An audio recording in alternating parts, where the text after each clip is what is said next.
در دوره چورابینی‌ها اوید شرح و تفسیر پیام پرزیدنت جمهوری تاجیکستان محترم امامعلی رحمان با مجلس عالی مملکت و مردم شریف تاجیکستان درباره سمت‌های اساسی سیاست داخلی و خارجی جمهوری که روز 28 دکبر سال 2023 ارائه گردید در قسم حربی 13483 وزارت مدافع جمهوری تاجیکستان مستقر در ناحیه واسه با سربازان و افسران واقعی سودمند دایر کرده شد. این چورابینی با اقدام بخش کار با جوانان و ورزش برگزار کرده شده در آن از جانب کارمندان این بخش نقطه های پیام سرور دولت با تحلیل و دلیل ها شرح داده شدند. قید کرده شد که پیام رهبر دولت برای هر یک ساکن مملکت این حجت راهنما است. با اعلان شدن سال 2024 سال معرفت حقوقی ما را می باید هرچی بیشتر دانش‌های حقوقی امان را زیاد نموده در تامین ولایت قانون سهمی ارزشمند گذاریم. در این جمعیت تاکید کرده شد که باید هر یک سرباز به سوگند قبول نموده‌اش صادق باشد، شکرانه تنجی و آسایشگی تاجیکستان نموده، خدمت وطن مادر و صافدلانه ادا نموده فرزند شجاع این وطن باشد. 40% زیاد گردیدن معاش خدمتچیان حربی این با هر یک خدمتچی حربی خصوصا بر ما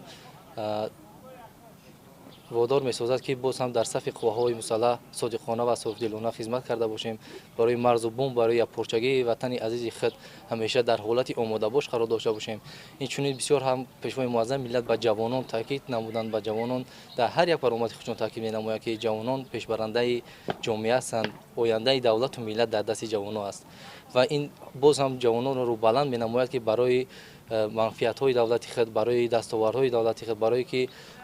دستاوردهایی که در زمان صاحب استقلالی کشور به دست آوردن باز هم برای حفظ محافظت نمودن آنها سیر و تیار نماید. در این جمعیت از بعض امروزه جهان امروزه یادآور گردیده در این سمت ماهیت سخنهای رهبر دولت به سهم جوانان رسانیده شد. تاکید گردید که جوانان باید این وطن را دوست دارند، ارزش‌های دوران صاحب استقلالی تاجیکستان را همچون گوهرک چشم حفظ نمایند.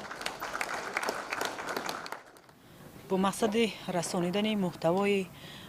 پیام نوبتی اساسگزار صلح و وحدت ملی پیشوای ملت پرزیدنت جمهوری تاجیکستان محترم امامعلی رحمان طبق نقشه کاری مقامات اجرایی دولتی ناحیه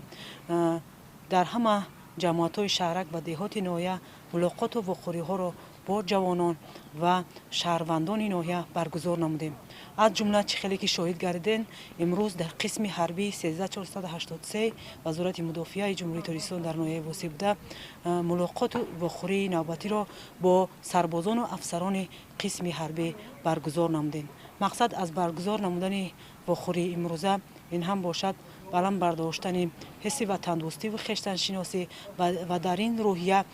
آماده بودن جوانان می باشد. جوانان امروزه باید با درک مسئولیت بلند وطنداری و وطن دوستی و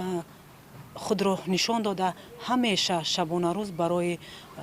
خدمت به وطن آماده باشند. در این همایش کماندر بریگاد در برآمد خود قید نمودند که هر نفری که خدمت وطن مادر را اجرا می نمایند زیرک و هوشیار هستند، به قدر وطن مادر می رسند. در جنبش برای دستگیری قسم حربی از نام بخش کار با جوانان و ورزش در ناحیه واسه به این قسم حربی اشیا و واسطه‌های ورزشی تحفه کرده شدند.